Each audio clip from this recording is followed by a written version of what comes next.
every single YouTube channel that's out there where it's like your face behind like a weird tie-dye background, and it says Exactly. like the top 10 things you wouldn't believe about Call of Duty Warzone 2.0.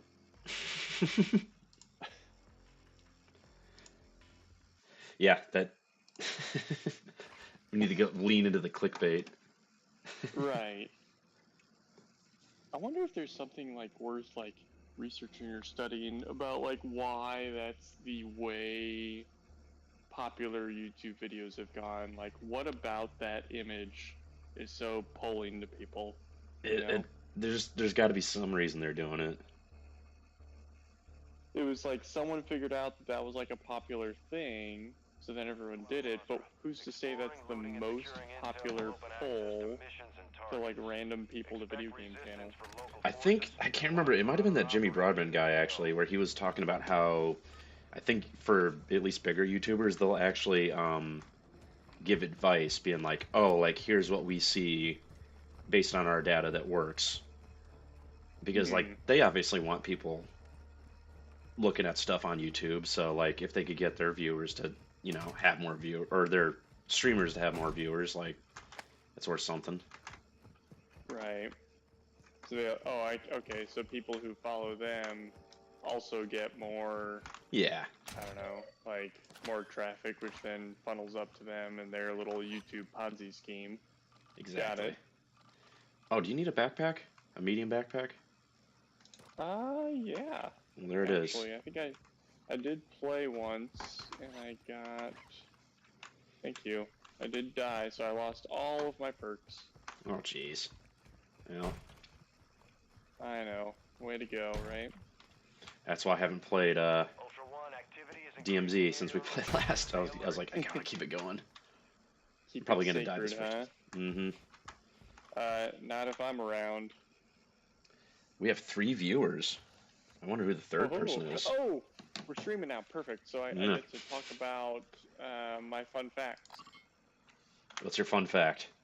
My fun fact is there is one section of your body where you grow hair for no biological purpose other than basically like you're a peacock, which is Hmm. your face.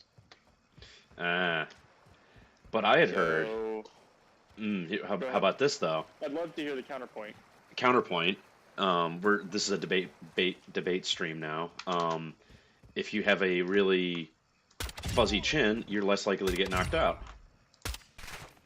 Oh, please explain that one to me. So when you get knocked out, it's actually a function of, I'm probably fucking this up, but it's like a function of your jaw actually hitting like a nerve. So like that's why like getting hit in the jaw will knock people out, is it's like your jaw's getting knocked to the side, touching this nerve, and your brain's like, all right, reset.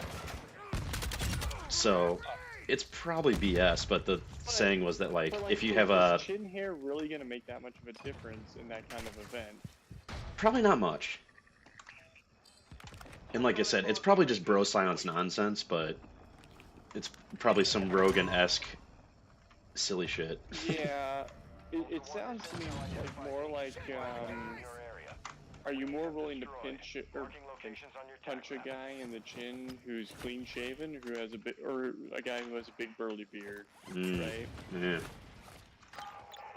That might be a interesting hypothesis to test, and I don't even know how you'd really test that, but Knocking people out, beards or no just beards. observe people in a bar and like get someone really angry and seeing if they go after the guys that are clean shaven or the guys that are really like bearded. I'm saying we create a knockout robot and just start, A knockout robot. yeah, and just have You it test punch. the force difference between like a punch of a clean shaven robot. Yeah, basically you have the punching robot punch different men, bearded and not bearded, and see who's more likely to get knocked out. Hmm. Because But what if they get up again? And what if we can't really keep them down? And they get knocked down, but they get up again? We're losing viewers. They haven't even heard the joke yet because it's behind, but they've already sensed a disturbance in the force and left. That was something I was having a hard time like getting used to. I'm like, oh, the stream is like 2 minutes behind me almost. Yeah, It's so weird. It's a little like, bit behind. It's like when you speak, does it show up like when your video does? What do you mean? Also, we need to get out of this area. Yeah, this place is getting busy. Yeah. So, alright. So, like, you know, you would, like, chat in it, right? Yeah. And you would be referencing, basically, like, the video that you're seeing at that moment. Oh, I see what you're saying. If I speak to it, am I speaking to what happened 2 minutes ago, or to what I'm doing right now? I think it's like satellite delay rules you see on the news, right? So, like, Okay. somebody's gonna hear what we're saying right now. Well, we're saying this right now, and then let's say 15 seconds later, they're gonna see it. They type out a response, and then response. So there's probably gonna be like a 30-second delay. We'd be like, oh yeah, blah blah blah, whatever. So a way to test that is, or at least a way to think back on it, there was a point where I was frustrated because we lost. It was a frustrating loss. And you commented saying, yeah, that was a pretty, like, you guys probably shouldn't have lost that. Yeah. Did you hear me say that when we lost the game, or like 2 minutes before we lost the game? I mean, I heard you say, or I watched you lose the game. You said that, like, you know, audio synced up. I heard that, and I immediately commented. Where it was. So, as soon as I saw you lose horribly, I typed that comment out. Okay. Interesting. So, yeah. Like, huh. Very interesting. Because, like, you would comment on, if you were, like, typing a comment, and I like, responded to it, even if I responded to it in real time, you as a viewer wouldn't actually see it for another, like, 2 minutes. I don't think 2 minutes is... I don't think it's that much of a delay, is it? Maybe it was on Twitch. It might be that much for, like, my computer, or my internet settings. But I will say when I smoothed out the resolution, it seemed to be better. Because I pulled up, like, the output on my other screen compared to, like, what I was actually streaming. And it seemed to be a lot smoother. It wasn't that slideshow. So. Okay. Anyway, so back to facial hair. Essentially, also, it is like a 20-second delay. Just that was me being silent for a second. Was me counting the delay between the explosion on my phone and in the game. So we got like a 20-second delay going. Anyways, continue. 20 seconds. So yeah. I could say something like really terrible. And really I could cut awful, it off. And you could cut it off knowing that it was coming up in like 20 seconds for the viewers. But also, I don't know if it would cut off either. That's another question. Or would it just like be like, okay, like that's what got sent out. Like this is the package that got sent out. It's like, can I intercept it at that point, or is it? So I think it depends on where you stop it. So if you stop it on OBS, no, because it'll just run out on the Twitch stream. But if you stop it on Twitch, I think you can. Right, or YouTube. That makes sense. Or YouTube, yeah. Yeah, careful. There was a guy that like just literally appeared right in front of me. So yeah, I shot him in the head. A little bit of a lag going on. You stay up here. I'll go set the charge. All right. So there's been some theories that suggest like, all right, maybe facial hair like does something for the immune system, like it gathers, you know, dust or something as you go to eat food, right, or whatever. Or maybe like it helps cool the body a certain way. But basically, all those theories are like, well, it's obviously not necessary because women don't need it. You know, why have women evolved without facial hair? And it's all about just basically it comes down to, um, men attracting a date. There you go. And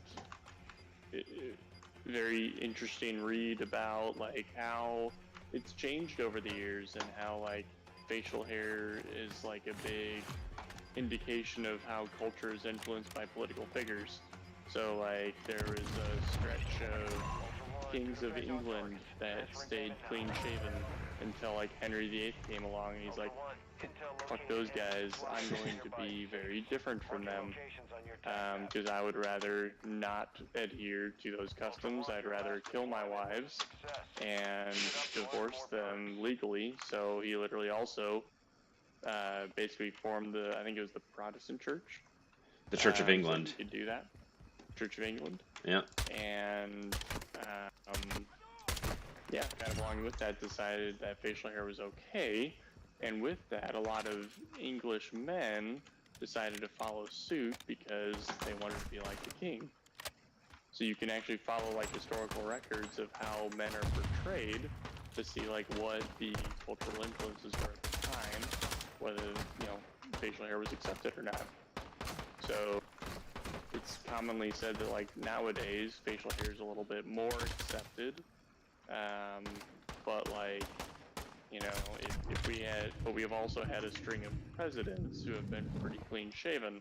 If we all of a sudden had like a super bearded president, who's to say that like our culture wouldn't get like super bearded? Or you could go the complete other way. You could have a lot of people who are in super protest of it and just be clean shaven. You know why beards went away early 20th century? Oh, I think I know this. Probably people. Oh, I'm running. Running away or towards them? They're between us, where I marked. I'm running away. Got it. There's two. Going up on the overpass. I'm trying to get a spot on them. They're evil. Oh, is that you? Shit. Yeah, there's two of them.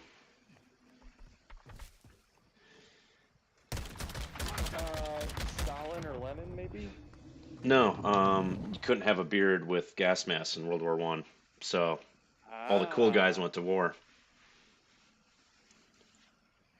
And that's why mustaches were a big thing, because that's the only type of facial hair you could have that would create a good seal with gas masks. It's interesting. Mm-hmm. That's why pilots have mustaches too, because we're supposed to be clean. Firefighters, pilots, we're all supposed to be clean shaven to keep a good seal on SCBA or oxygen masks. Even though that doesn't apply anymore, but whatever. Things change. Explain what an SCBA mask so like is to our viewers. Self-contained breathing apparatus, but the problem is now is that they work with beards now. Like that's outdated thinking, but that doesn't stop the aviation industry from being absurdly conservative. Right.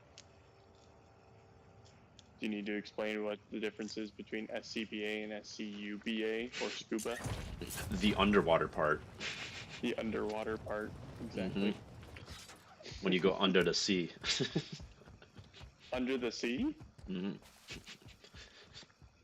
Please help me. I am under the water. Yep. Damn it. They were waiting for you. Beg for your life. Shit. I would never. I have no shame. I mean, that just makes me want to kill everybody we come across. We have been living by the sword, so.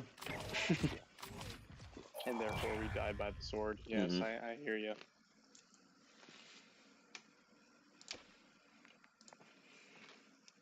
Okay, what time we got? All right. 20. Oh, I'm sure we have time. Yeah. Oh, yeah. We're good. And I bet we still have more time for more fun facts. What do you got? All right. I have a couple. Let me see. I think I want to go with, did you know that, like, our sense of smell is a total mystery. Total mystery, huh? I'd say maybe that's a bit of a hyperbole, but so our sense of smell is essentially particles or molecules that make their way into our nose into some concentration, and typically we measure our sense of smell based on the like required concentration of these particles needed. Excuse me. To be able to get into our nose and elicit some kind of response that we perceive as smell. And then, like, basically, okay, dogs can do that better because they can smell things with a lower concentration of particles in the air, right?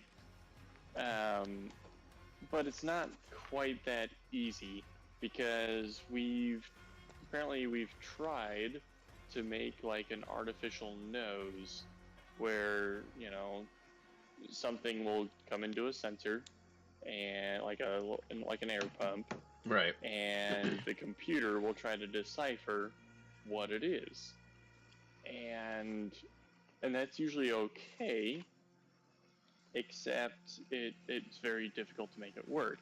So there was a guy that figured out that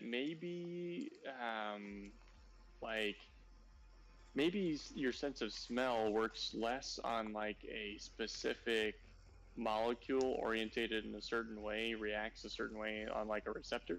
So like, you know, that was kind of the leading theory for a long time, was you have so many like smell receptors in your nose, Right. and maybe like certain receptors are triggered by like, you know, bad smelling things, or other things are triggered by like sweet things or whatever, right? Like the rods and cones in your eye for Like color rods vision and and codes.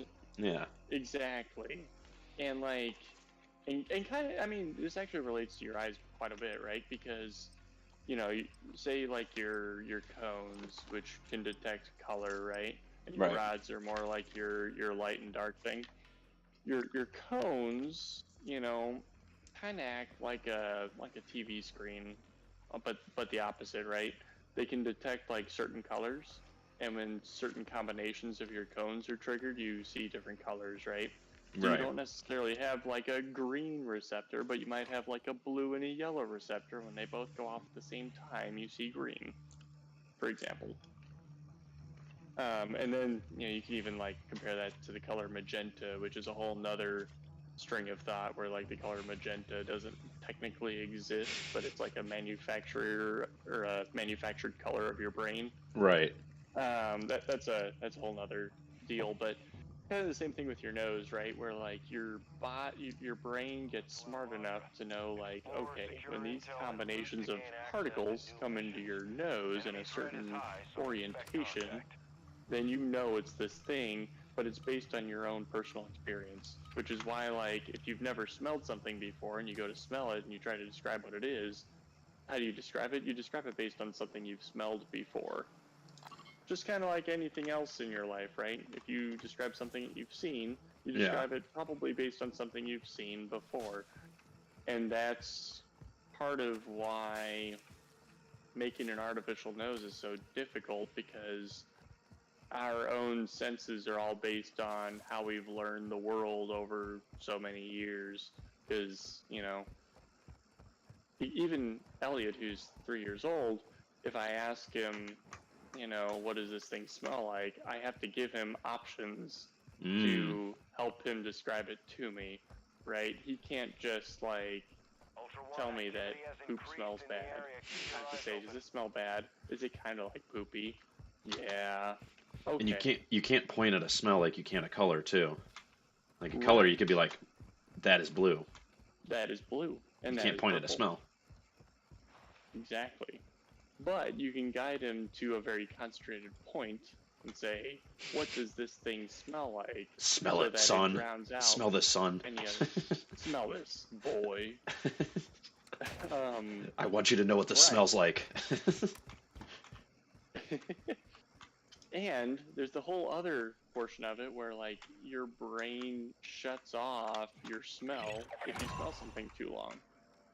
Yeah, I've noticed Your that. brain is, yeah. your brain is smart enough to say, all right, I understand that's a strong smell, but I'm tired of smelling it because I know it's not important anymore. So I need to disregard it and focus on other smells in life now so that I can detect if there's some other kind of thing coming up or danger or something else that's interesting popping up. Well, your vision actually does that too.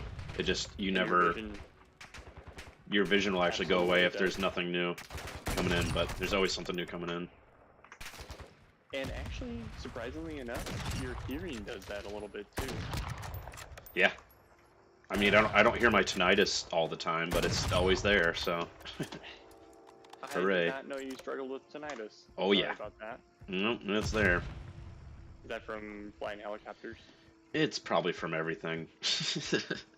You know, like growing up, it's like I've pretty much always had music going. Flying is definitely pretty bad. And then every job I've had has been pretty industrial and noisy, and I've been pretty good about ear pro, but you know, still, it's not great. But yeah, it's not always there. So like, even though it is always there, right? Until you like get into a quiet room and you're like, ah, there it is. Yep. I gotcha.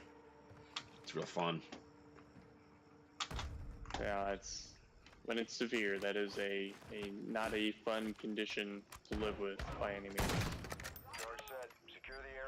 So that means your hearing's probably limited down to like the 12 to 13,000 hertz range. The maximum frequency a human can hear is something like 20,000 hertz, but that's only for children, basically. Well, so here's something interesting too. Another interesting, I guess you could call it a fun fact. All facts are fun. There is jet fuel or JP8 specific. Can it melt steel beams? It can indeed soften them enough to structurally. We've gone through this. Yes, we have. Also, I just noticed the tail on that helicopter is exactly the same as our helicopter we work on. Anyways, it's called a fenestron. It's like French for window something or other. This is a French helicopter. Anyways, jet fuel melting steel beams. JP8. No! Team. Ah ouais? Those are Fuck you guys. Mon chum, il est magané à côté. Il est down. Il est là-bas. Damn. Anyways, JP8 actually, it causes hearing loss, but not hearing loss in the sense of like you physically can't hear things anymore. It causes audio processing issues where you can't like it's almost like the layman's way. Your brain. It's the layman's way I've heard it described is audio dyslexia, where it's like you know readers can read stuff, but it gets processed incorrectly, and I really think I kind of have a little bit of that sometimes. Because like interesting, like you probably notice it, like it happened, like Regina definitely notices it, annoys her sometimes, but like she'll say something to me and it's like I hear it but I'm like what, and then like when she starts to repeat it it's already come back to me. I'm like okay, I understand what she said, like, but yeah, it's a weird thing. That extra like minute or extra moment to kind of process it, to like make sense of it, because and I don't know if that just through correctly how I've always been, or if that's a result of me dealing with jet fuel every day for like the past 4 years. I don't know.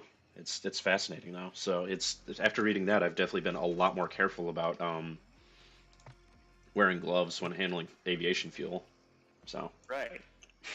I mean, it's I don't know if that's more of like wearing gloves when you're doing that, or like breathing it in. You know? Yeah. You gotta stop huffing the jet fuel, dude.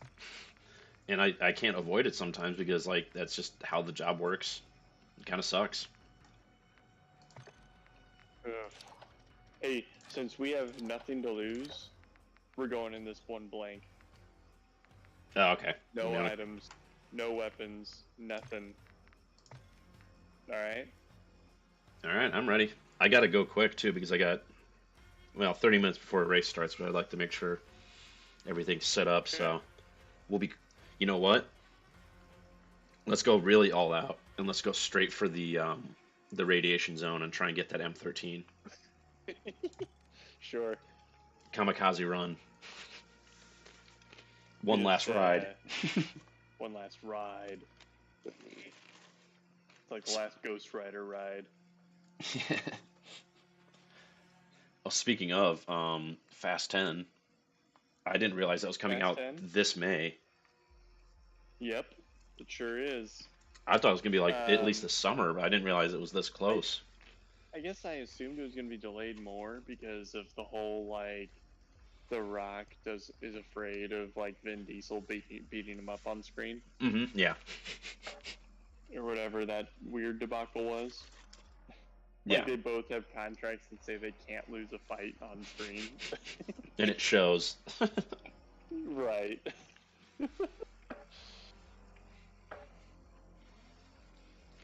But yes, I think I need to rewatch a few movies to kind of see where we're at in the series. I need to rewatch Fast 9 because I could not tell you much about the plot. One with the other wrestler, what's his name? Who, like, I always remember is the same age as John Oliver because he always reminds us of it. I can't remember. He was the Peacemaker. Oh, John Cena. John Cena. Yes, thank you. And there's just the absolutely ridiculous scenes where like they put an electromagnet in a truck. Yep. And it's able to like suck a car through like a convenience store. Yep. I mean, it's cool as hell. Like it's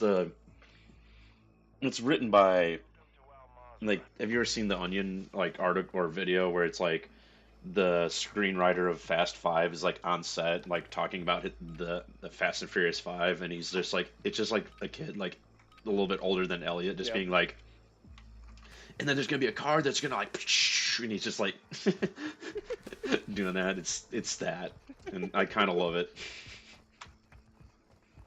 I mean, it's awesome, but that van holding that electromagnet would have to be like ridiculously heavy to not be like pulled through the convenience store as well. Well, yeah, and like, let's say it's got some sort of magical stick to the ground technology. Up. And if it was that powerful, it would implode itself. No! How did he kill both of us? He's a strong enemy. All right, let's give up. We have time to try that one more time. I think so. We can do this. We gotta be quick. We got nothing to lose. One way out. Oh wait, have you seen Andor yet? I fucking love Andor. Easily, I think one of my favorite Star Wars like things they've made recently. So you're gonna be upset with me. I have 2 episodes left. That's so good. It yet. It's so good. I just watched the prison break scene. It's so good. Prison break episode. It's so good, and they set it up so like. I think my one, I'd say like frustration with the series was him getting sent to prison came out of nowhere. You know. Yeah, but I feel like that's kind of the point too. Like that, like the Empire is just so like pointlessly cruel about this stuff that they just like they don't care why they're sending them. They're just sending them. Yeah, you know, I think that's part of it. The Death Star, basically. And yeah, so they're just rounding people up to send them to this work camp, and then, but like I will say that episode kind of made up for it because I love the character development of Andy Serkis's character. Oh, it's so good.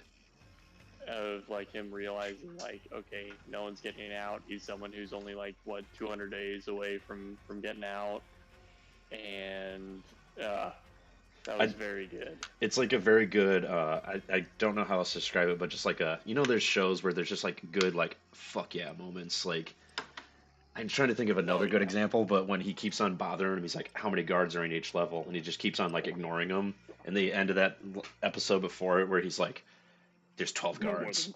No more than 12. You're like, yeah! Oh, yeah. And then, and that's, I think, a cool part of Andor's character, too, is he's like, I understand this is, like, a crazy shift in the way we have to think, but we have to do it, like, tomorrow. Yeah. Because if we wait and we hang around, they're just going to get stronger. They're going to beef up this place so quickly. Now that, like, they suspect that, like, word's getting around and everyone's going to be really upset.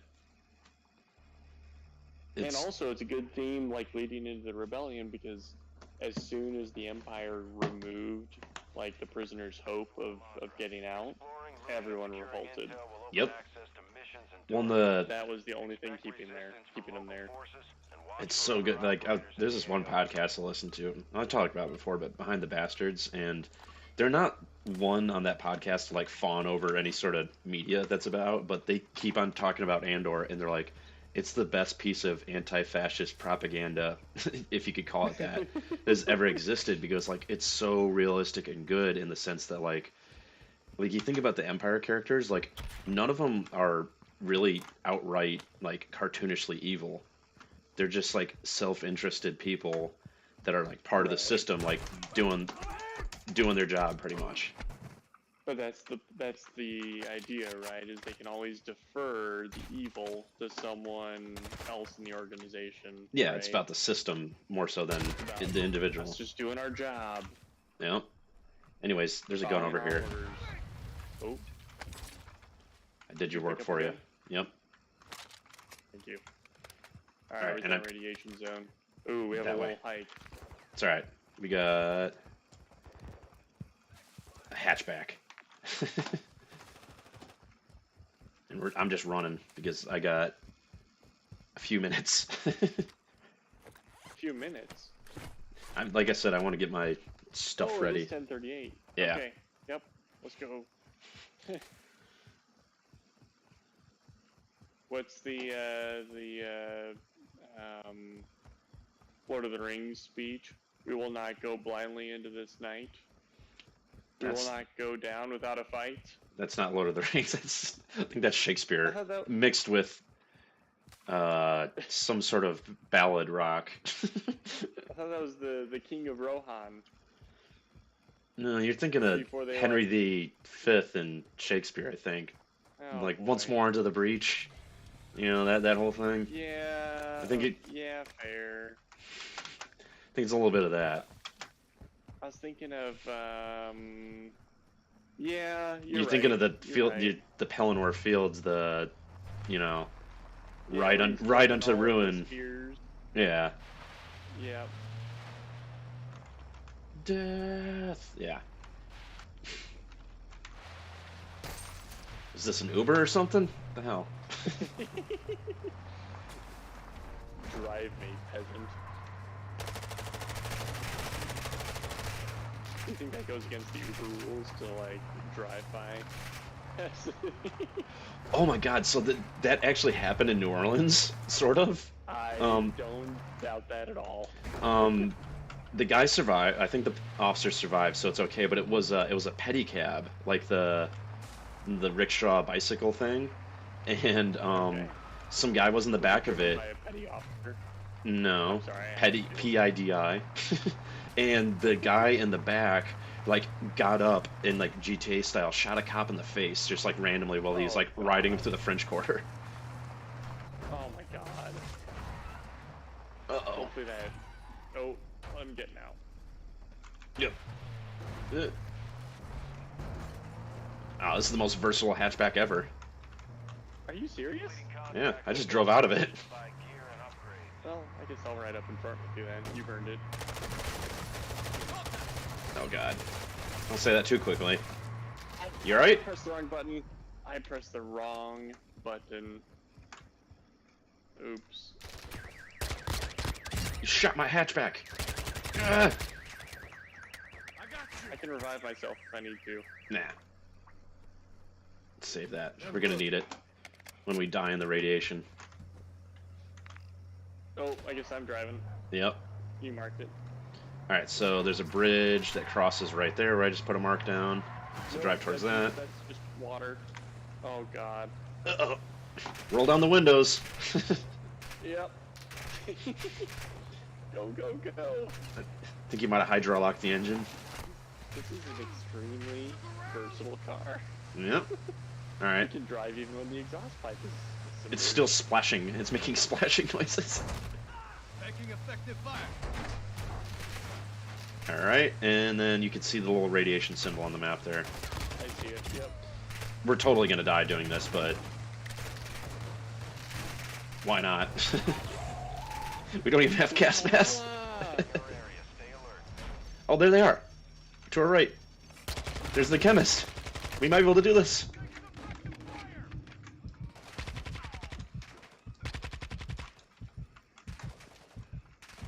You see him? Yeah, he's in the smoke. Ah, I can get up. he's right there. That's the guy we need to shoot.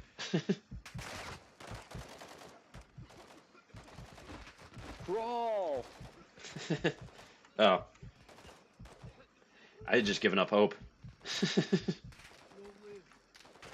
That's a bad place to do that.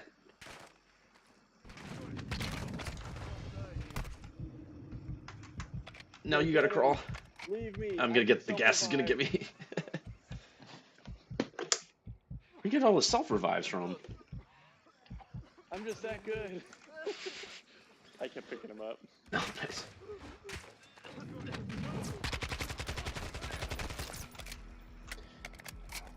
You know, this isn't as hard as I thought if we actually prepared for this. Yeah, that's it. Now I'm down. Yeah, oh, shit, that's good timing. But that's also good Well- good to know. We just Oh, next he's time right there next to us. Mhm. Damn it. we said next time we just need to actually have some gas masks, and I think we would have been fine. Well, it's been a pleasure. I'll come up with some more fun facts next Mhm. time for all of our loyal listeners. Well, you could always join me on stream for my race here. Sure. I'll probably keep playing DMZ. Wait, are you gonna guest star me? You could Oh, could yeah, even you're be my guesting. you could even be my incredibly delayed crew chief. But I don't know if I can voice in. True. Yeah, we'd have to be on Discord the whole time. I don't know about that. So. Alright. I'll just keep the stream going. Yeah, there you go. All right. Well, later. Oh, my dad's at a Blackhawks game right now. Oh yeah, nice. Let's see. Now I just need to change it to iRacing VR, and hopefully my microphone levels will be a little bit better this time. Yeah, it was, I could hear you fine when the cars weren't driving.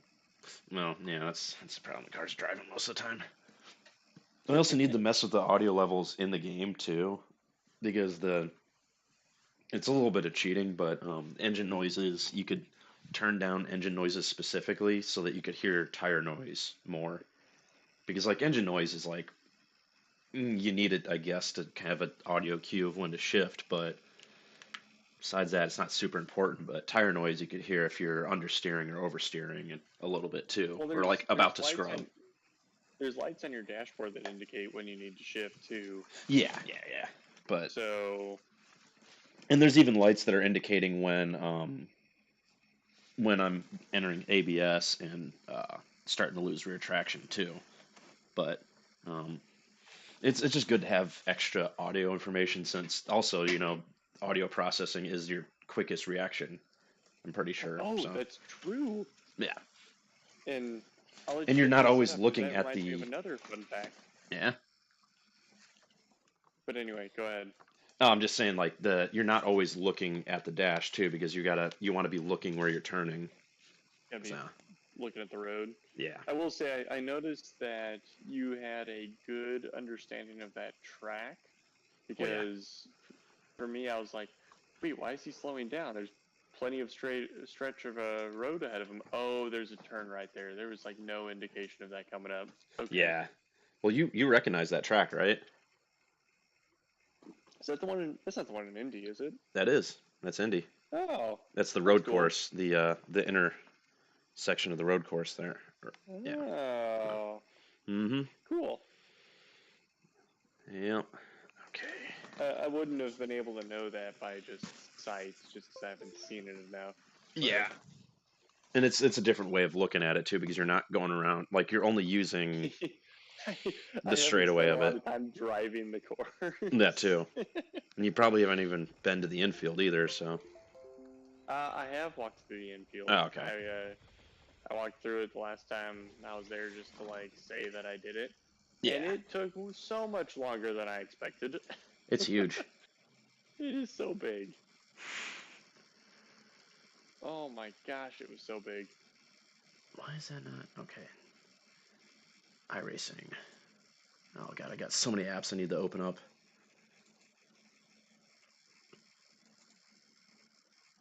Yeah, I'll let you focus on all of that before I spring into another fun fact. Alright, I think the stream's gonna be looking good. I got the force feedback system up. Let's see. iRacing.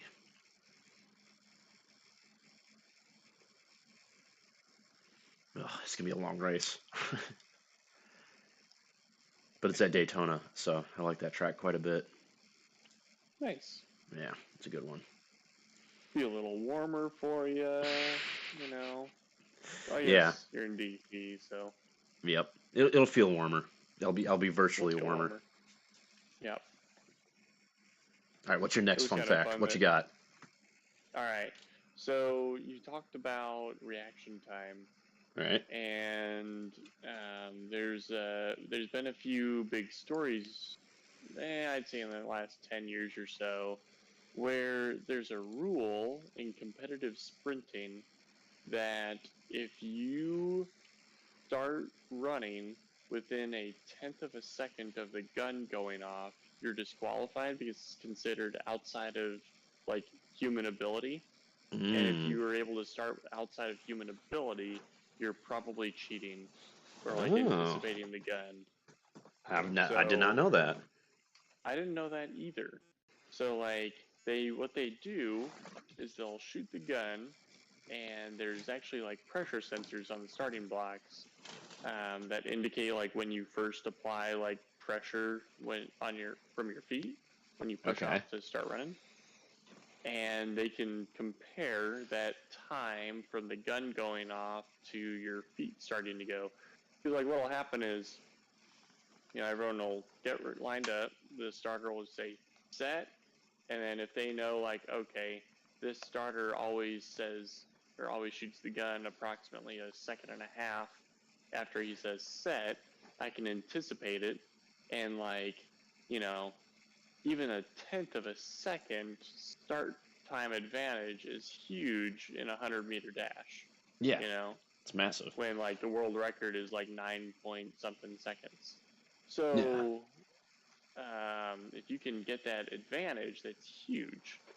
And basically, there have been very prominent figures who have been disqualified because they've started like at 0.93 seconds or 0.99 seconds.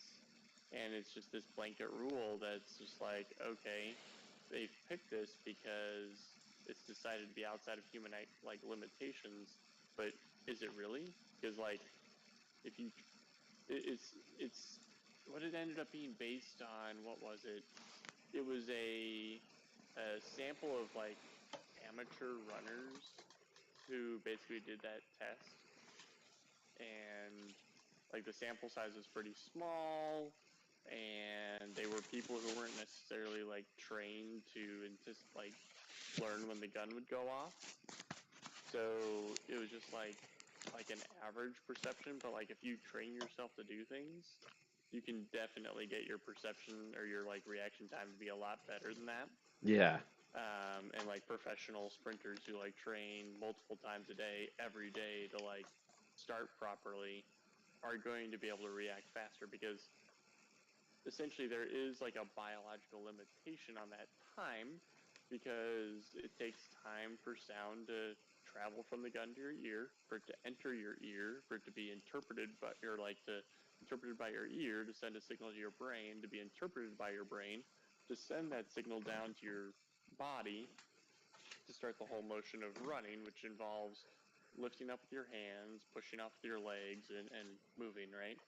Oh, so here's And a that whole question real process, quick. yeah. Do do runners farther from the gun have a disadvantage? So it's typically thought of as kind of um, in, infinitesimal or trivial, right? Right. Because the speed of sound is so much greater than that distance. But when you're talking about the speed that it takes for signals to move along neurons, you're absolutely onto something, right? Because it's Yeah. probably pretty close.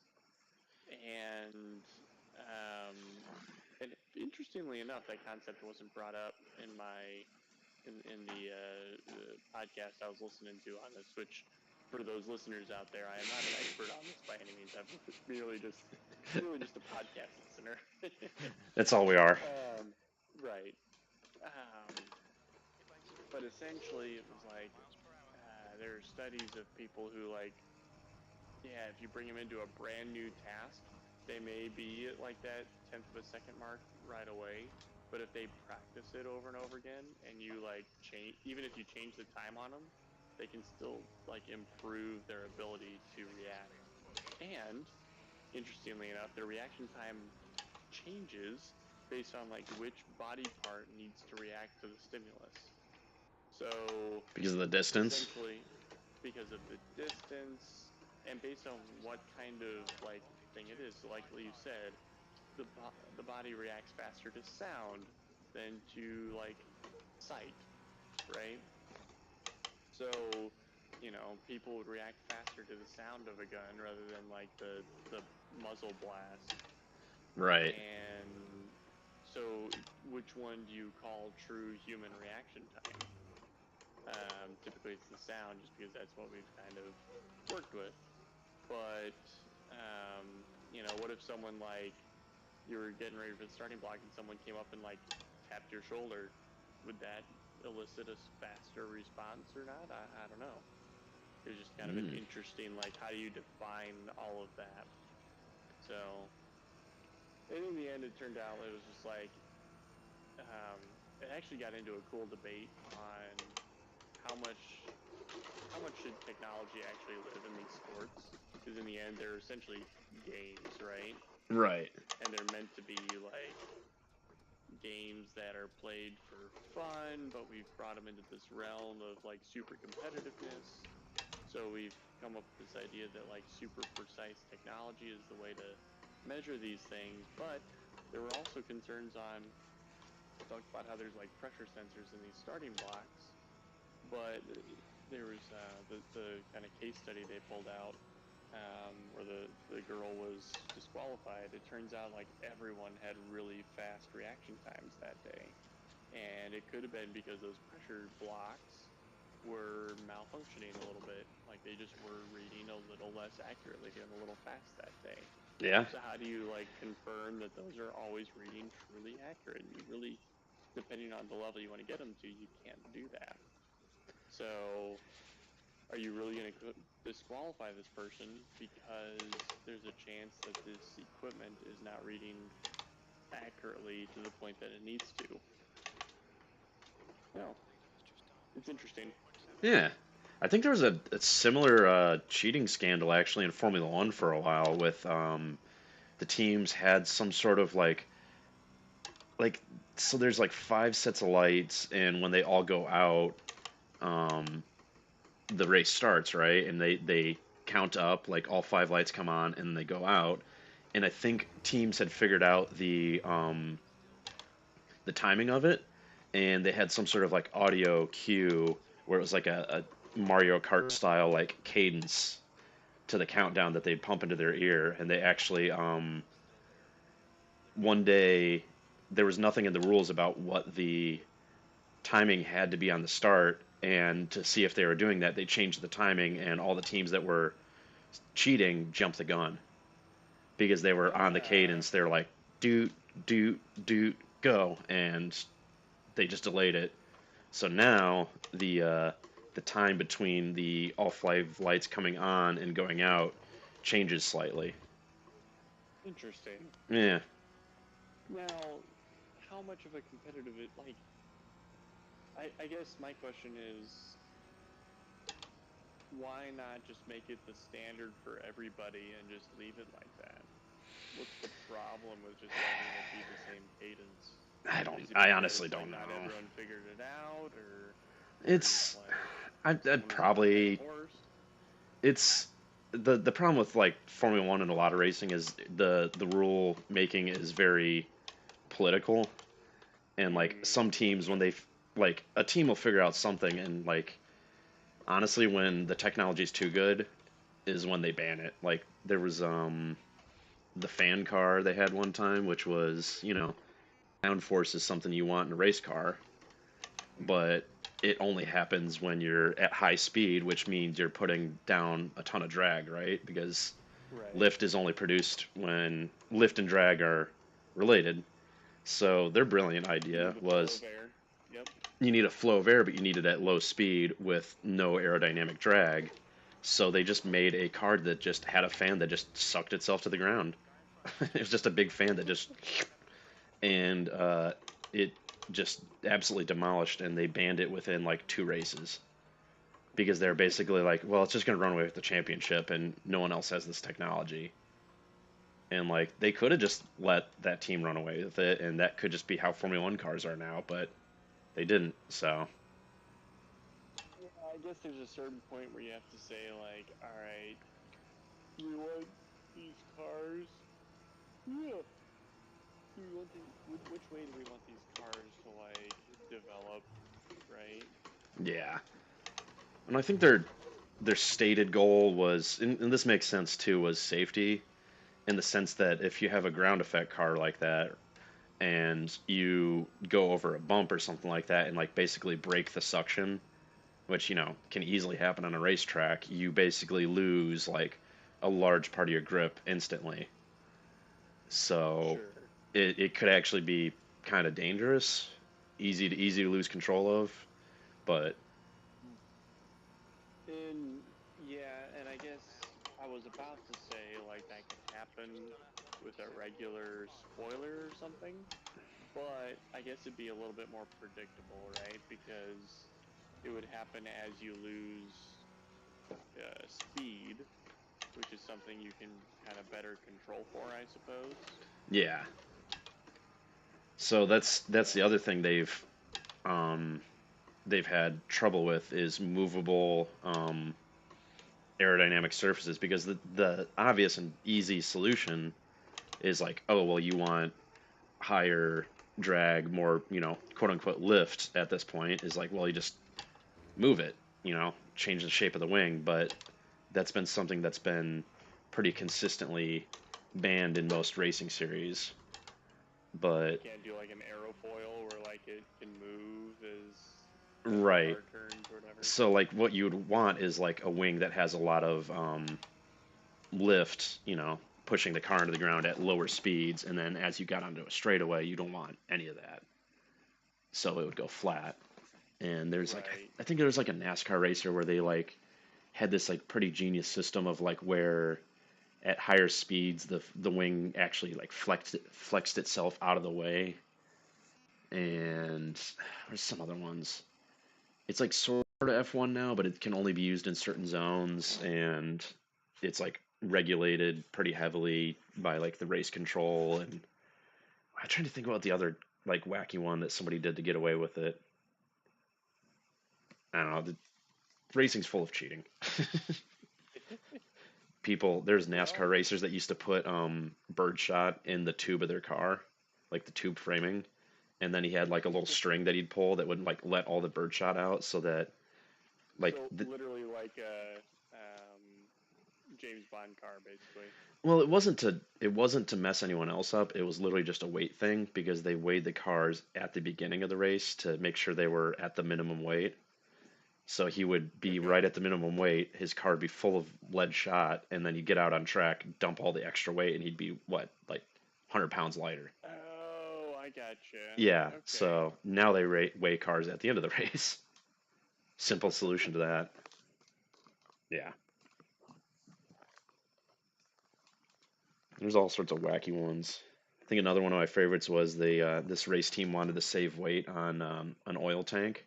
They didn't want to have an oil tank, and they're like, where can we put oil and cool it off, like that we already have? So they use the roll cage as their oil tank. So they just put oil inside the roll cage and just circulate it through there.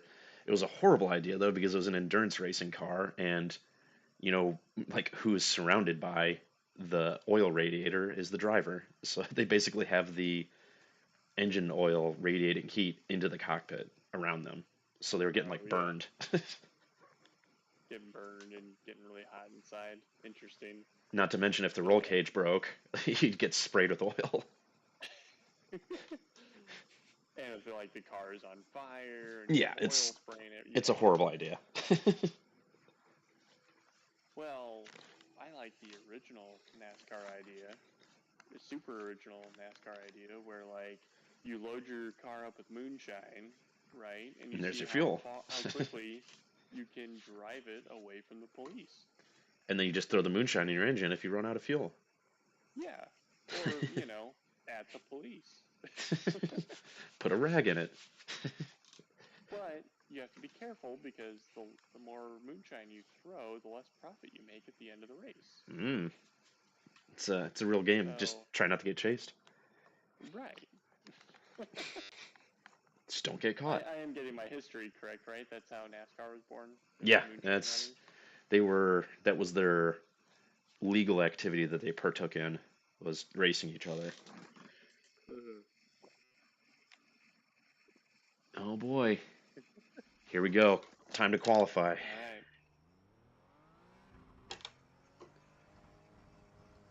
I got some good practice in there while we were chatting. I think I'll be doing all right. Okay. Yeah, not to throw you off, but isn't Daytona like infamous for huge crashes? Oh yeah. I mean, this is not the this is similar to the Indy track I was just on, where it's the infield section plus the oval. So it's not like full NASCAR oval that I'm racing. Gotcha. This is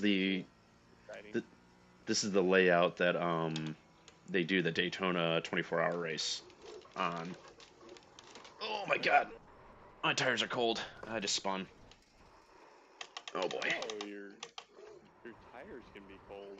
Oh yeah.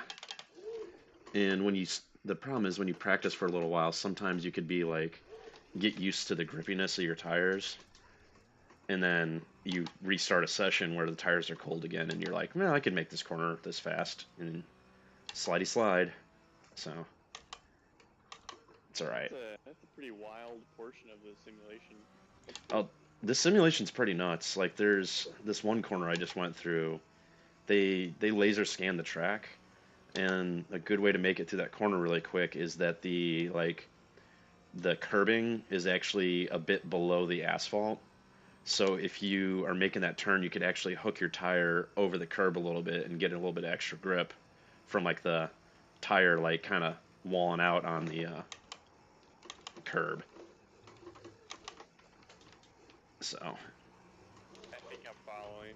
yeah, like if you think about like, you know, the edge of the roadway, how like the asphalt falls down, they've got that level of simulation in there where you could drop your tire off the edge so that it's got like a mini wall to like hug. Yeah. Okay, that makes more sense. Yeah, Like and then of course, something that your tire can almost push off against. yes, exactly. All right, here we go. That was just my outlap. No, I'm qualifying right now. That was like you're preparing to qualify. That was me going on my outlap, so leaving the pits. and coming around because time doesn't start until then. First turn was not great. All right, brake at the 100-meter board. Turn in. Half throttle. Full throttle. Okay. Well, that's looking okay. Definitely going to pick up time here since I'm not going to spin again.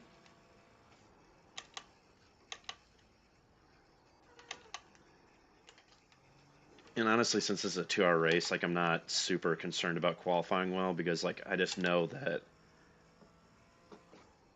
my pace is going to average out to where I belong.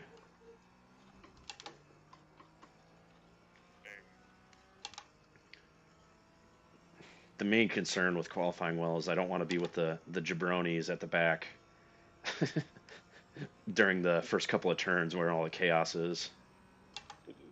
The drivers with 3 names. Yes, yes. It's a really bad stereotype to make, but I think in Brazil there's a driver that they worship, and for good reason. He's incredibly badass, but Ayrton Senna, I don't know if you've ever heard of him, I'm not. but Formula One Brazilian driver. He's basically Michael Jordan of Formula One, but he died in '93 in a pretty horrible crash. So he's very much like what'd you say, like he's been like canonized by the martyred. So it's like he could do no wrong. And one of the things he did during a race one time was he made this move that was let's just say the championship was very beneficial if this other guy did not finish the race. And they both went into a corner, and he made this really what you might call daring move that just happened to take this other driver out of the race, right? And at the race afterwards, he said, "If there's a gap and if you don't go for a gap, you are no longer a racing driver." And that was his excuse for basically taking someone out of the race. And I think a lot of the Brazilian drivers have taken that justification to heart. And anytime there's any sort of gap, whether or not it makes sense, whether or not it's like safe for both of you, they'll take it. And yeah, like there's certain drivers you learn to like watch out for and be like, all right, this guy's gonna do something stupid. Like here it comes, and it happens a lot. So I got this down. Damn it, real players.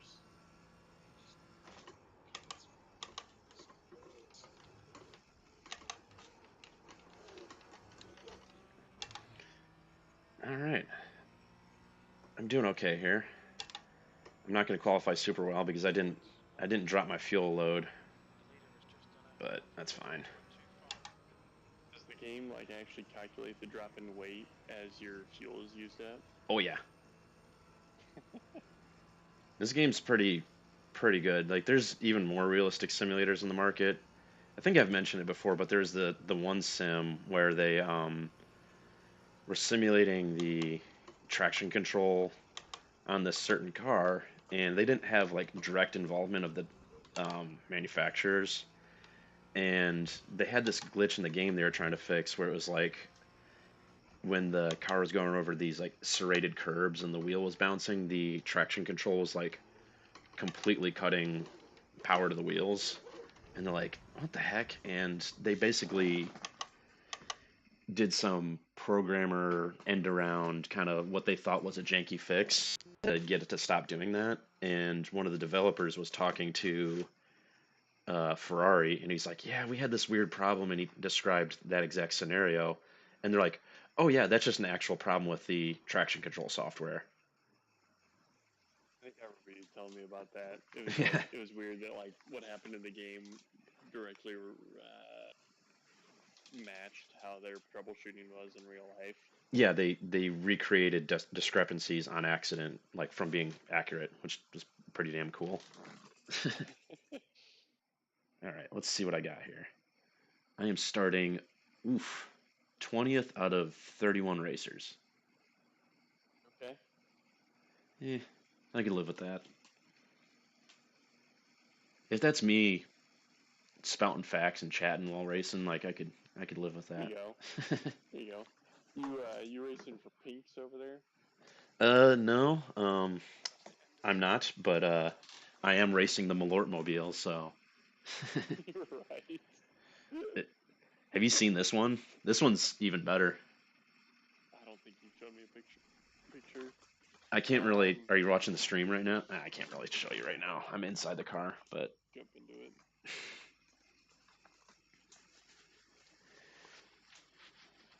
Oh, you are live. It's funny because you have this titled as a little bit of COD.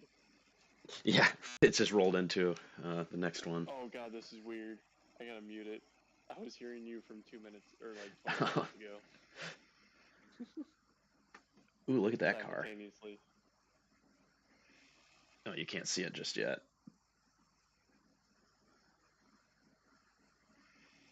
You can kind of see the Can you hear gyps. me right now? Yeah, I can. Okay. Yeah, I can't quite see it. Oh my god, why did I not go pee? There's a Lego car. Yeah, isn't that cool? That's cool. You didn't pee before your 2-hour race? Yeah, I did stop though, so I'll hop off. Hopefully my headset won't shut itself off. I've got a bathroom like right behind me. You have bottles, ready to go just in case.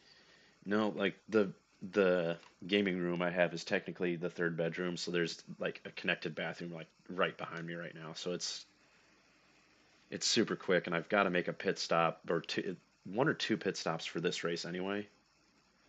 Oh shit! Which is funny because Gas. it's like literal. Fuck. Oh, Oh god, 13 seconds.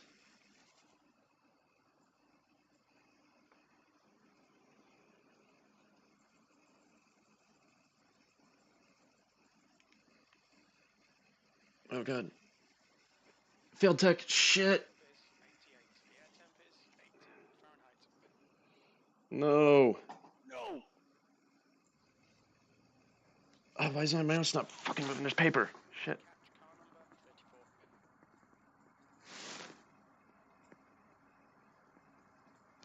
Failed again. What the? Oh, shit. Oh, I forgot it's an endurance race. I need to up my fuel level. Why is it still failing?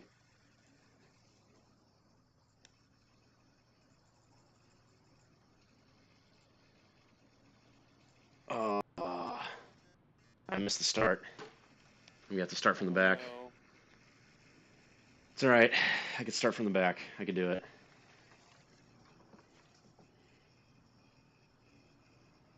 Damn it. There's only like one of these races freaking like every 2 weeks too.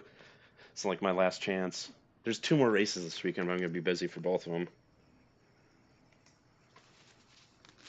Son of a bitch.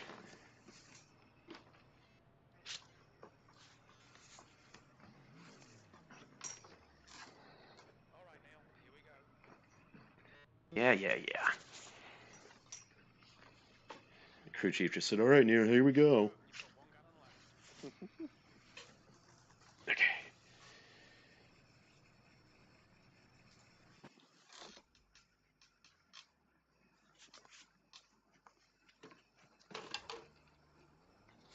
Yeah, I'm gonna try one more round of DMZ and then head to bed.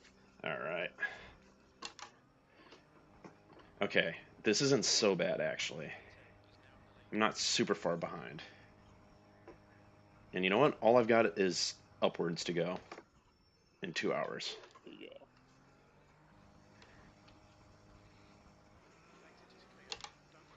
So what was your problem there? You didn't buy enough fuel? So I forgot that this is a 2 hour race, and I had my car set up to the 30-minute race, so I had just enough fuel to do 30 minutes of driving in my car, and I want to max it out so I don't have to do too many pit stops. And it was worth it to do it at the beginning, then do a pit stop 30 minutes in? Yeah, because if you like taking a pit stop would have killed more time than just me starting from the pit lane like I just did. Interesting. Okay. So, because you have to drive into the pits, you have to do 50 miles an hour the whole time, and the Daytona pits are like super long. And that I just had to wait for the field to go past, and then I could start from my pit lane, which is like halfway up it. So you think about it, it's like I basically, yeah. And I'm already at the back of the. Ooh, oh my goodness, he broke way too hard. I'm already at the back of the pack, so like I could catch up. You're saying you're not the leader of the pack? Nope, I wasn't gonna be anyway. These guys are fast. Are they aliens? I'm the sad thing is that I'm not even in the same split as the aliens. Like the skill rankings leave splits of the race, and I'm not even there.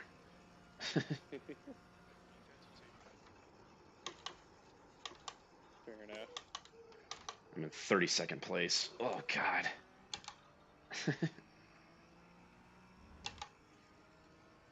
This is bad.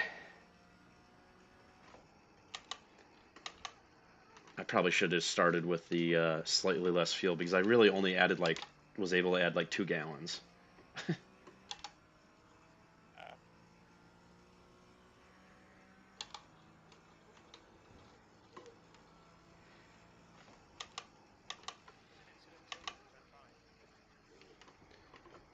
But you know what? The nice thing about not being in the top split is that other people suck and they spin out all the time. So I've already gained a few spots. there you go. Oops. Ah, ah.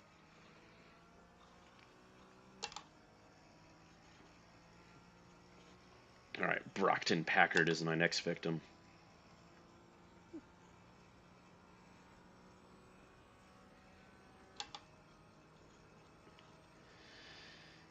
He's only got a 1.7 second gap on me.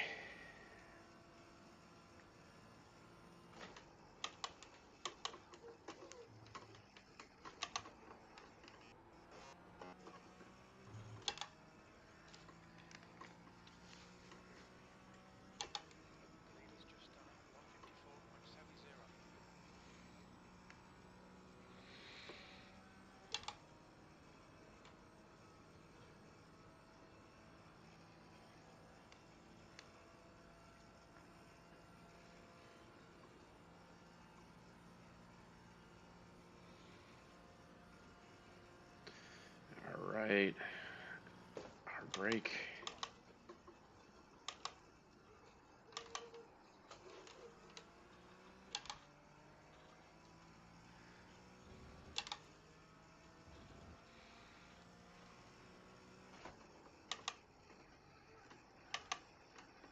Stakes of this race. What was that? What are the stakes? What are you racing for? Oh, nothing in Bragging particular. rights? Bragging rights. This is so like the other stuff I was like streaming was like a private league and that had prizes put up by, you know, the people that organize this. This is like more of a iRacing official series. Okay.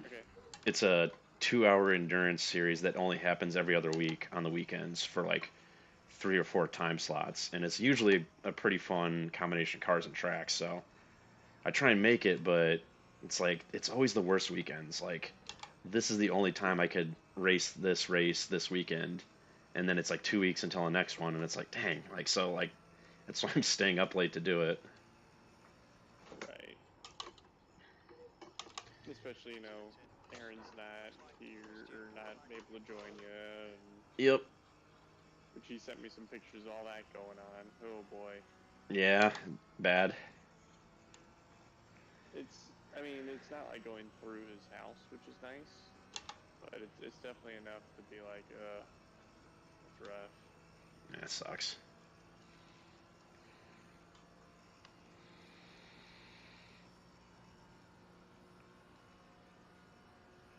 I'm close enough. I'm gonna go get that golden gun. 329. Lap time was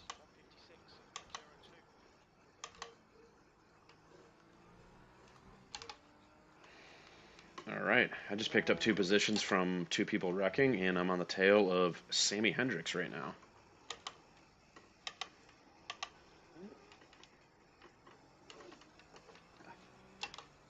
Long lost brother of Jimmy.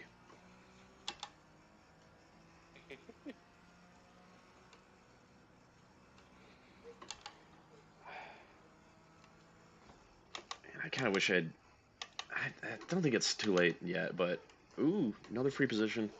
The iRacing 24 Hours of Daytona is coming up here soon, and it's like I really want to do it, but that's also going to like involve interact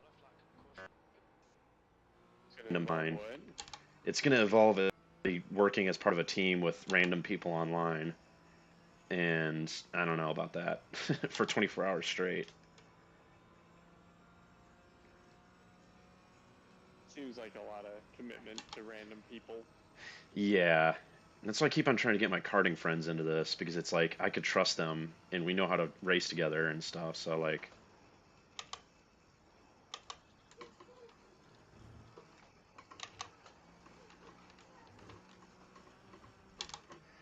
oh boy. Alright. Me and Simon Davis are door to door. He's not very fast. I should be able to get him. Causing some upsetness in the Call of Duty world right now. Mm.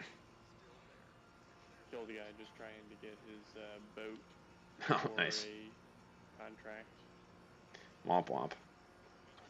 Oh, because he's got like a...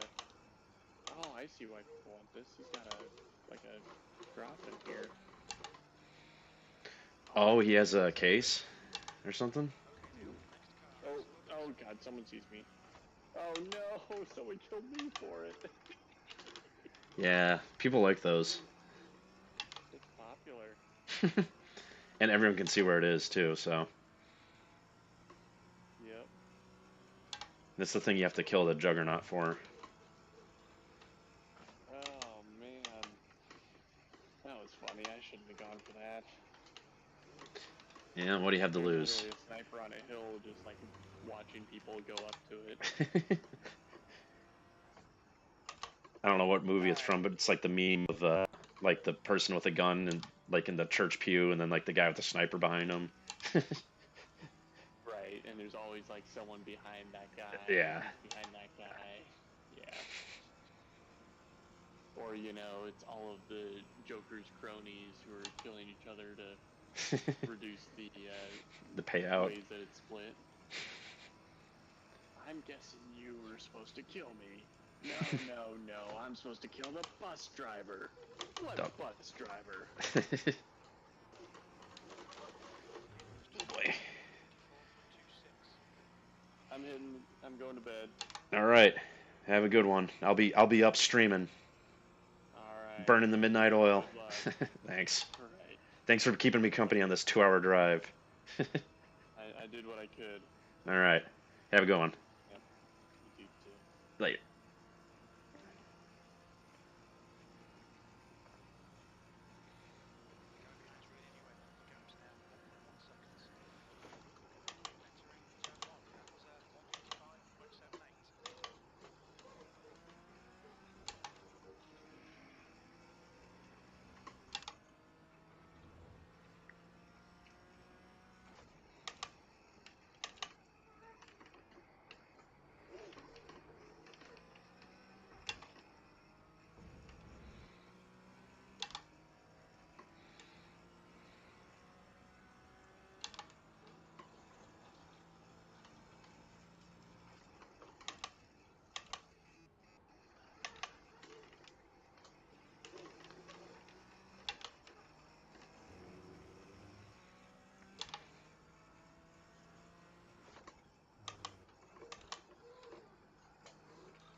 Oh, what the fuck was that?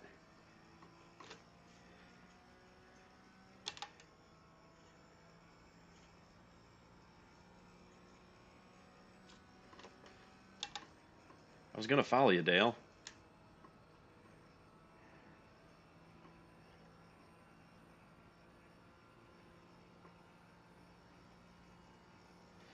Sorry, I forgot I muted everyone. I can't hear you saying. Sorry, bud.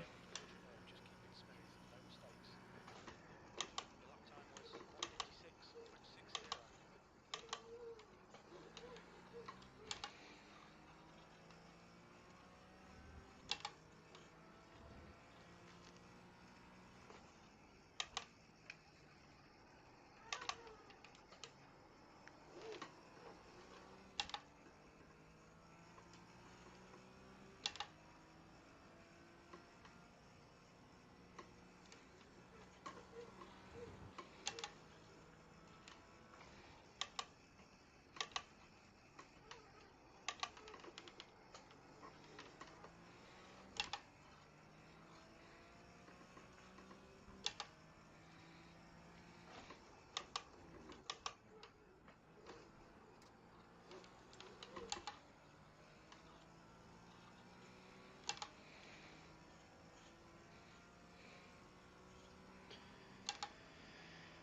Okay.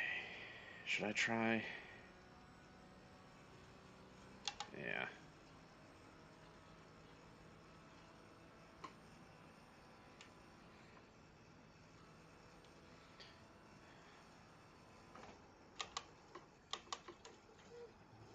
Minutes in into the pit stop. Looks like it's silver. Seconds less.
Just done 154.02.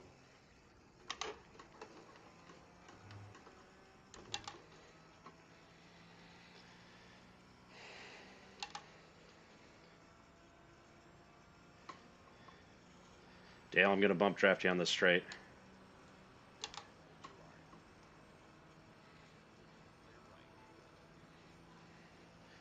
Just want to get past all this. Here it comes.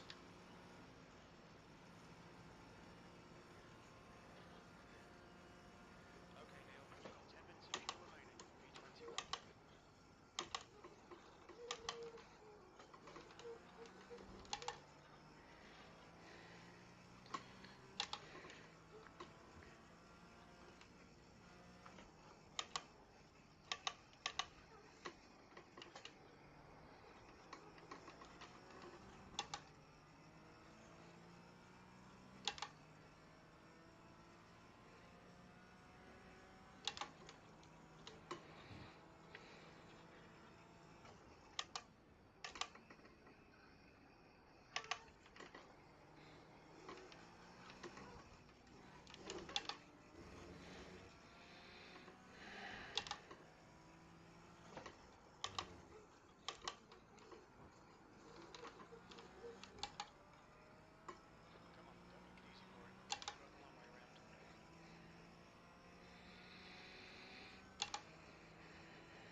Let's get around these guys. Come on.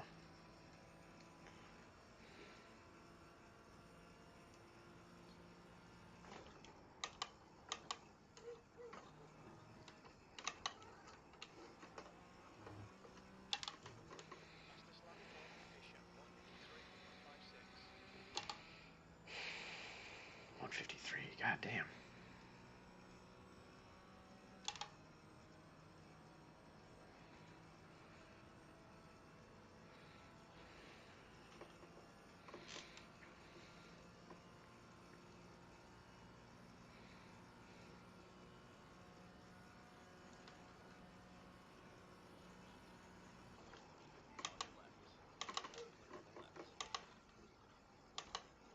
Clear on the left. Well done, mate, on the right.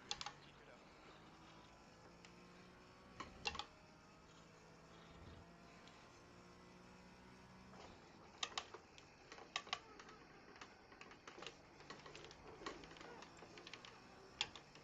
The gap behind us now, 0.7. 2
minutes in, turn 1. P90.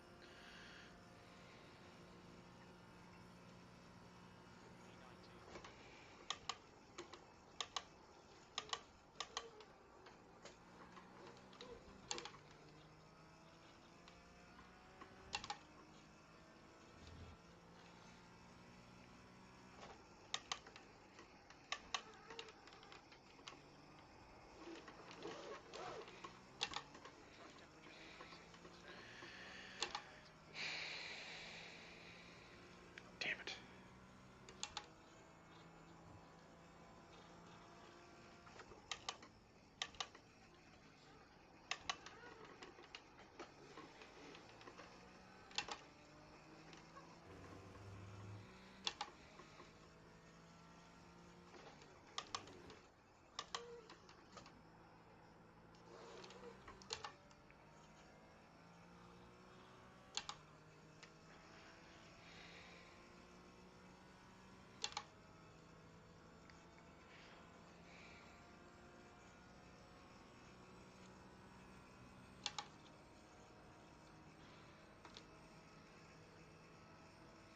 Two point four laps. Okay, one more lap.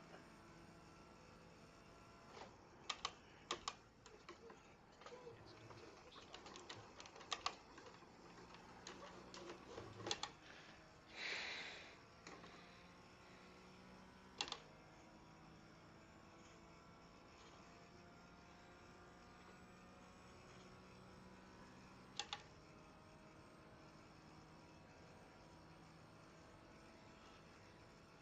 Car in front is pitting.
40 seconds.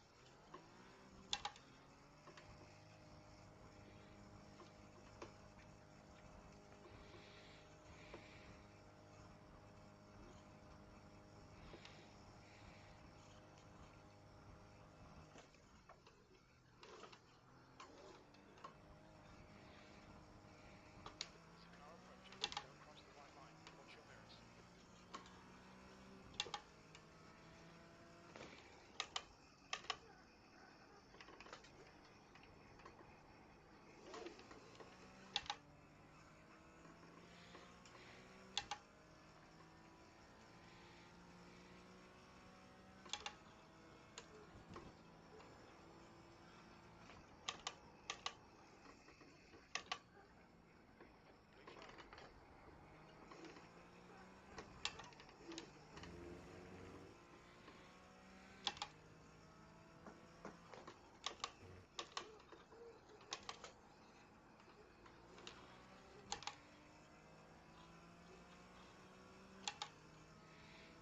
Blue flag. Blue flag.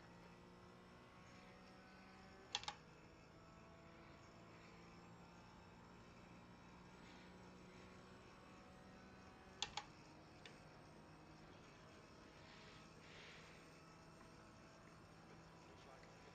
I'm aware.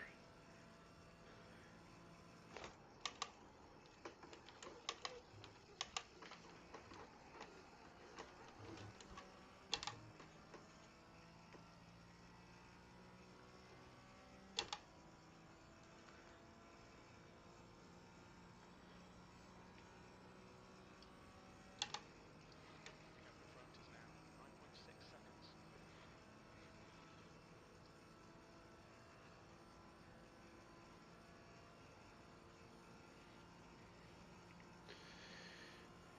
Letting you buy turn 1. Left side. Clear left. B27. Car on your left. Incident in International Horseshoe. Clear on the left side. Yellow flag.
Damn it, there goes the gravy train.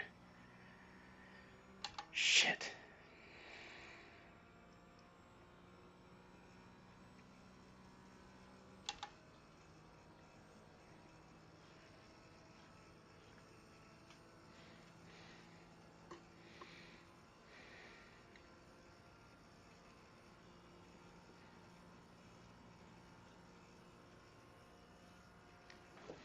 Sector 1 at 0, 2.5 off the pace. You're a tenth off the pace in Sector 2. Sector 3 is at 2.2 off the pace. Ahead is now 6.2.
Okay, Neil, there's a car exiting the pits. Heads up.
$27th. Ugh.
boy.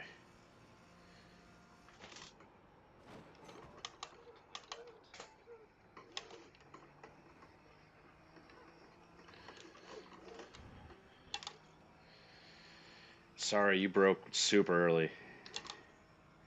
I didn't expect that, sorry.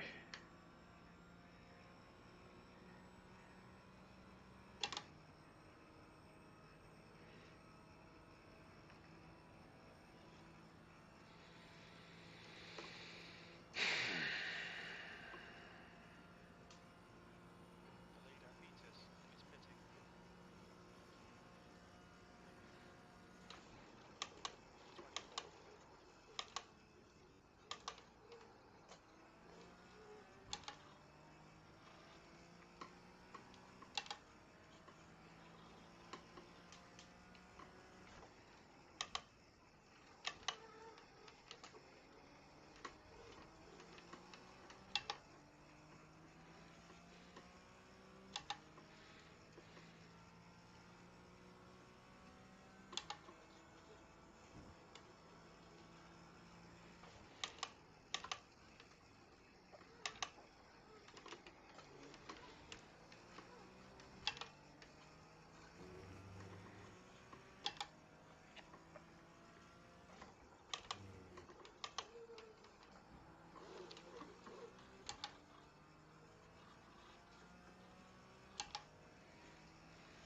Advantage is now in. Lead is now 1.7 seconds. No, it ain't.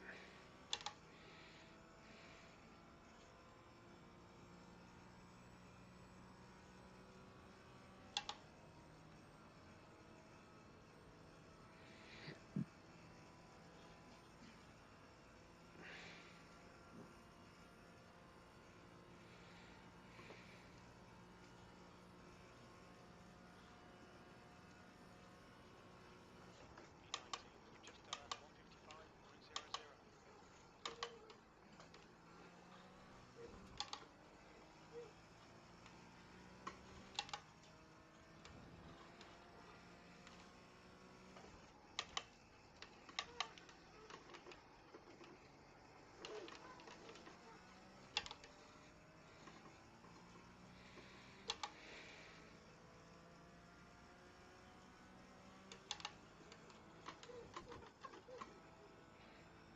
There's an incident in turn 7. Looks like it's fire.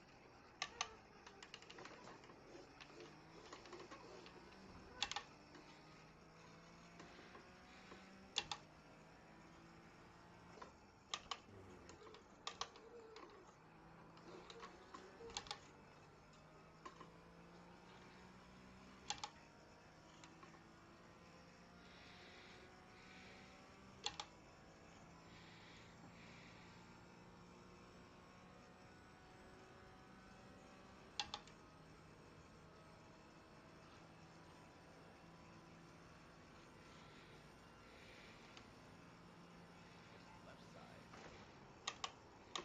Still there. Clear left.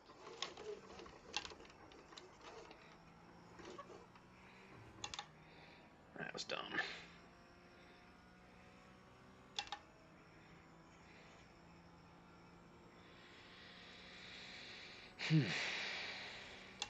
What was I thinking there?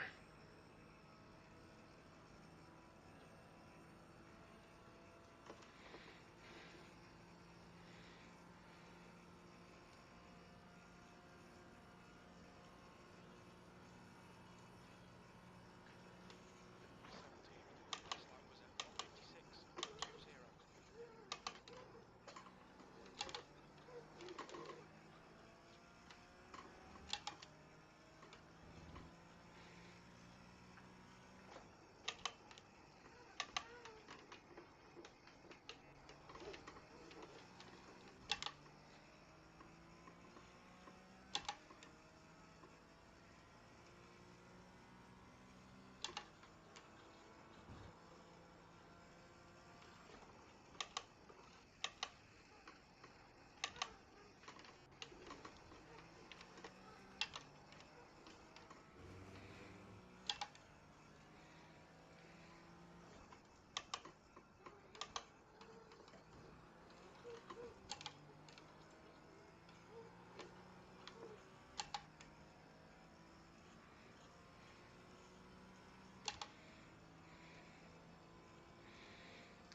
follow or not.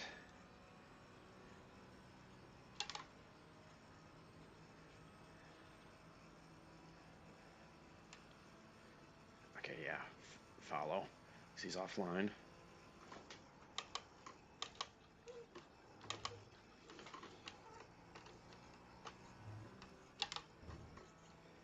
There we go. So then I can follow him through here. Get him on the straight. Bingo.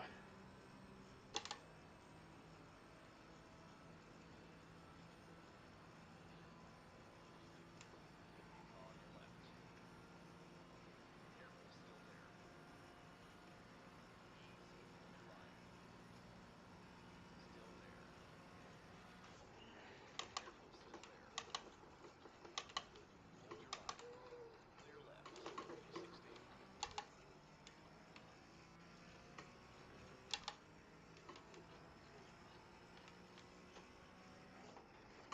Car on your left. Hold your line. Still there. Still there. Left. Careful, car on your left. Careful, still there. All clear on the left.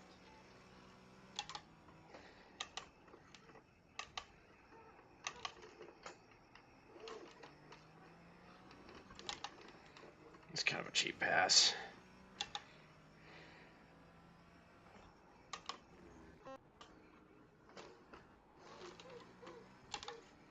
Delay done by 10. Is pitting. Checking clear left.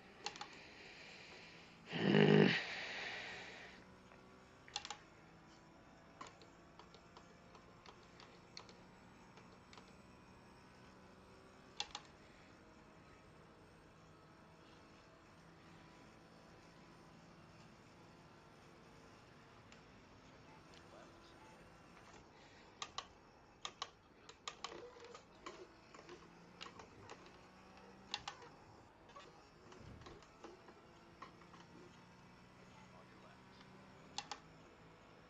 your left. Hold your line.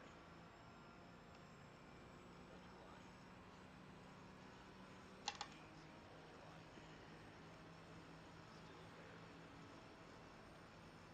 Still there. Still there. Easy, hold your line. Careful, still there. Hold your line. Clear on the left side. Okay, Neil, don't think about the lap times. Just hit each and every apex. 15th pace.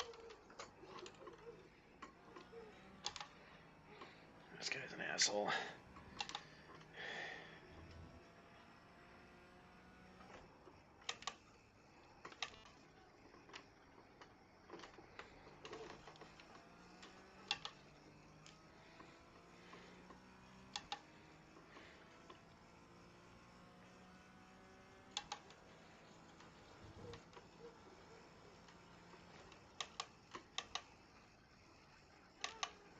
Easy, excellent. Turn 6.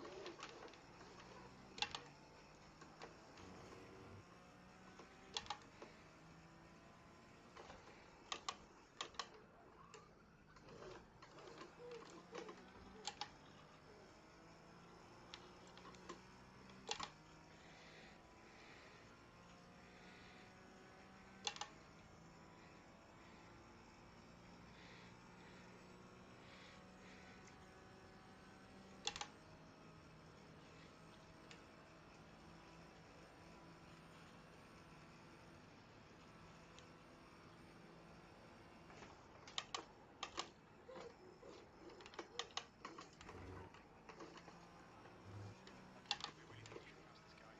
Yeah, me too. It's fucking my lap times with this fucking dude. Car on your left. Still there.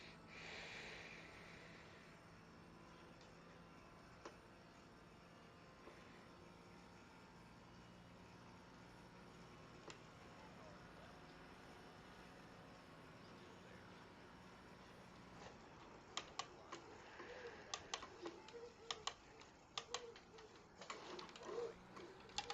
Fuck yeah. Fucking bait and switch. Nice, mate. Well done. Woo.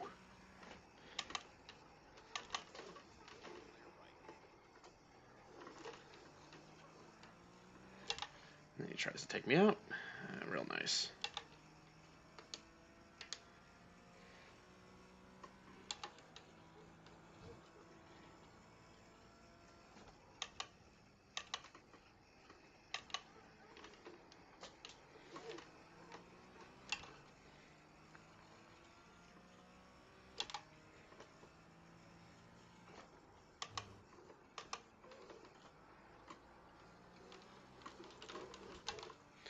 Okay, come on.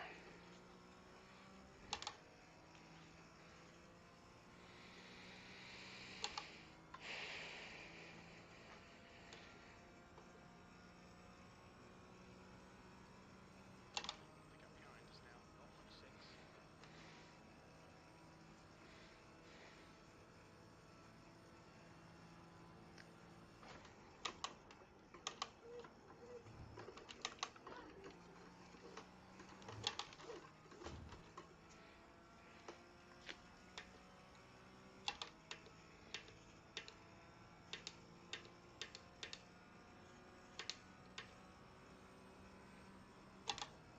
The gap to Guyan in front is now 0.2.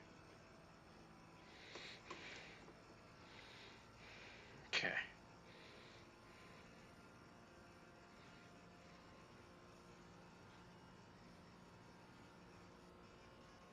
P40, you've just done 156.19.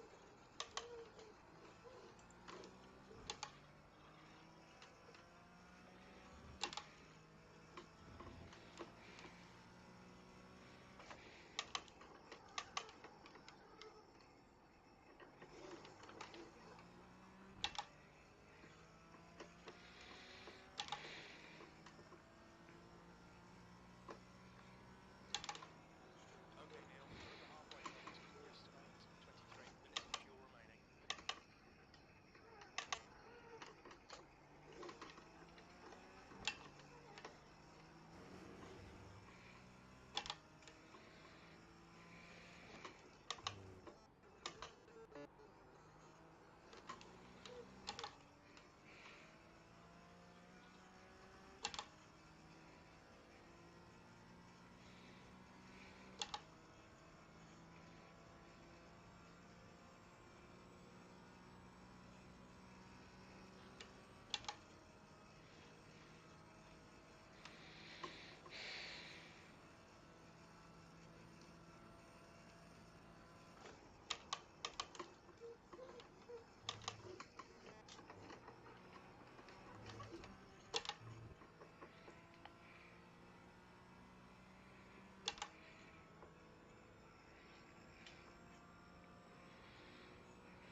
Bad.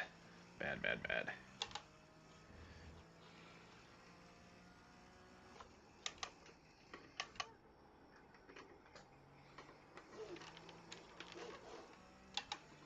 The gap behind is now 3.3.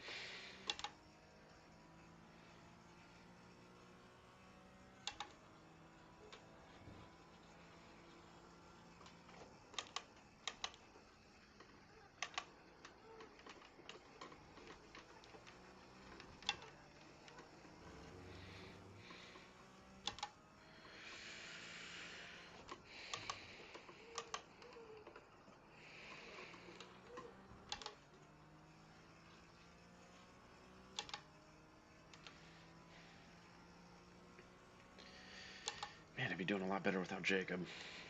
I knew I was kind of an ass. The gap to Guyan ahead is now 3.1. Alright, I could catch this guy.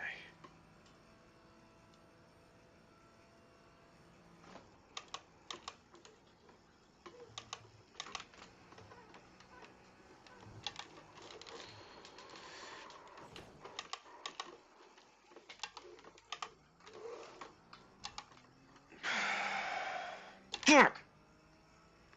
God fucking damn it.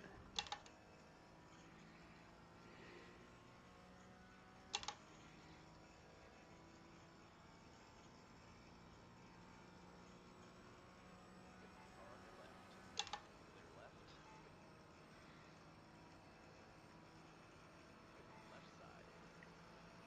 Clear left. Left side. Clear on the left side. Come on, focus. We need more speed. Don't try to brake later. Just concentrate harder. P18.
Oh boy.